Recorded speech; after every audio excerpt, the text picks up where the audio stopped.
Virginia Roberts Giuffre, who says she was sexually trafficked by Epstein and forced to have sex with the prince when she was 17 years old. A photo released by Giuffre shows Prince Andrew standing beside her with his hand around her bare stomach, with Epstein's longtime confidant, Ghislaine Maxwell, in the background. I just wanted to go to Prince Andrew in BBC when he was asked if he was sorry for his longtime relationship with Epstein. So we got probably about a foot so far, and it's not supposed to end.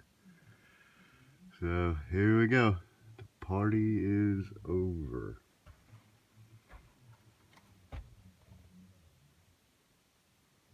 The winter blanket has been laid.